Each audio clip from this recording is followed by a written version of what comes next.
diam-diam banyak yang nyari. Itulah daging kambing. Ditakuti karena sempat banyak mitos soal daging kambing yang tinggi kadar kolesterolnya. Walaupun cerita lama nih, tapi nggak ada salahnya healthy people kalau kita luruskan lagi, oke? Semua pangan hewani sebenarnya bisa disebut mengandung kolesterol. Diharapkan konsumsi atau asupan kolesterol kita tidak melebihi 200 mg setiap harinya. Nah, untuk satu potong ukuran kecil ke sedang untuk daging kambing kira-kira mengandung 100-150 mg kolesterol. Jadi memang perlu diperhatikan bukan hanya daging kambing, tapi juga daging-daging lain yang bergaji. Perlu diperhatikan asupannya. Kasian ya si Embe. Padahal yang punya kolesterol bukan cuma dia loh, tapi berlaku untuk semua sumber makanan hewani. Selama mengkonsumsinya berlebihan, tentu bisa mengganggu kesehatan tubuh kita.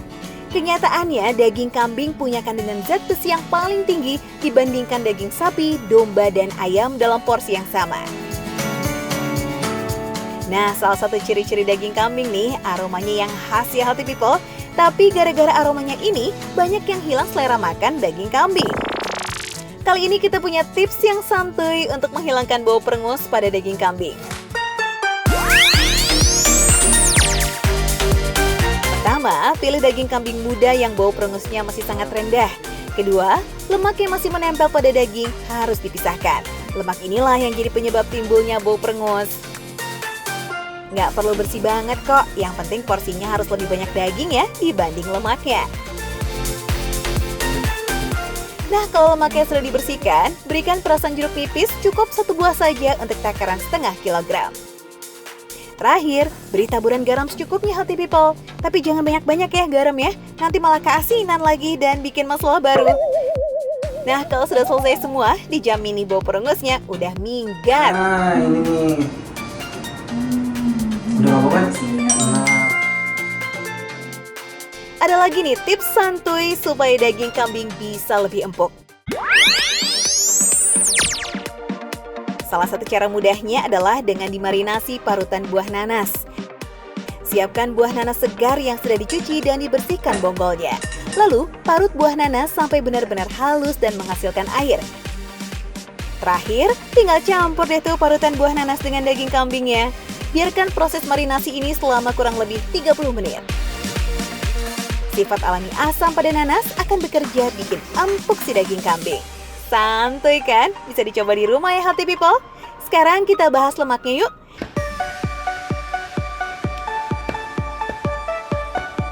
Ada anggapan nih kalau daging kambing punya kandungan lemak yang sangat tinggi. Apa benar ya? Daging kambing dalam pengelompokan pangan termasuk ke dalam golongan sumber protein dengan kandungan lemak sedang hingga tinggi. Seperti juga daging sapi, telur, dan jenis makanan lainnya. Nah, tentunya juga semakin meningkat kandungan lemaknya ketika mengalami proses pengolahan seperti dimasak. Bukan hanya daging kambing, tapi juga daging-daging yang lainnya bisa semakin meningkat kandungan lemaknya, sehingga memang perlu diperhatikan jumlah konsumsinya.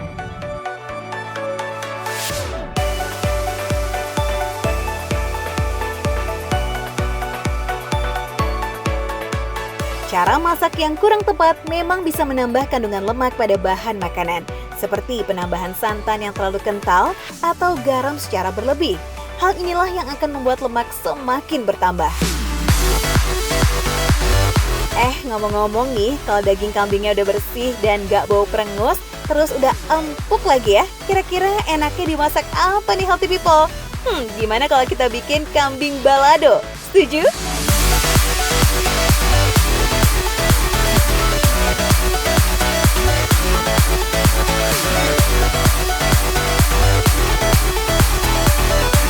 Step pertama, kita masukkan semua bumbu ke dalam blender. Ini cukup di blender kasar ya healthy people, supaya tekstur cabenya masih terlihat. Kemudian aduk bumbu balado dengan daging kambing yang sudah disiapkan. Lagi-lagi ada anggapan nih, kalau daging kambing nggak boleh dimakan oleh penderita hipertensi. Nah, ini bener nggak ya? Padahal kan udah tinggal masak nih. Hipertensi atau tekanan darah tinggi, salah satu faktor pencetusnya adalah dari asupan makanan. Misalnya, konsumsi sumber natrium atau mineral yang menyusun garam terlalu berlebih, bisa juga karena kekurangan asupan mineral kalsium. Nah, ternyata pada daging kambing, domba itu memiliki kandungan natrium yang agak lebih tinggi dari daging-daging lainnya, dan ternyata kandungan kalsiumnya pun sedikit lebih rendah daripada daging-daging lainnya. Bukan jenis makanannya yang jadi masalah, tapi kandungan natrium atau garam yang harus dikurangi. Bagi penderita darah tinggi, saat makan olahan daging kambing sebaiknya jangan lagi ditambah garam. Wah, kalau gitu aman lah, kita lanjut masak yuk. Udah panas, sekarang kita masukin butternya nih. Butter aja ya, Chef? Iya.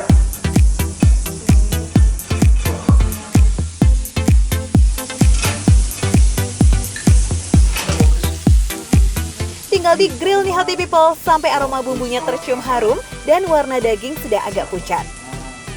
Duh, siapa sih yang tahan ya sama daging kambing berbumbu kayak begini? Pasti maunya makan banyak ya. Tapi kan nggak boleh berlebihan nih porsinya. Emang ngomong-ngomong berapa banyak sih maksimal makan daging kambing dalam satu hari? Untuk kebutuhan dalam satu hari sesuai dengan pedoman gizi seimbang, kita membutuhkan kurang lebih 2-4 porsi sumber protein setiap harinya. Sesekali diisi dengan daging kambing yang satu porsinya setara dengan 40-50 gram daging, silahkan saja. Hindari frekuensi konsumsi yang berlebihan dan perhatikan juga cara memasaknya. Biar gimana pun, tubuh kita perlu asupan protein. Asalkan dikonsumsi dengan porsi yang pas serta diolah dengan cara yang tepat biar badan sehat, tapi tetap santuy.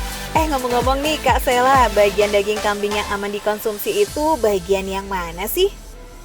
Semua bagian dari daging kambing kurang lebih memiliki komposisi kandungan gizi yang kurang lebih sama, sehingga silahkan dikonsumsi dalam porsi kecil secukupnya.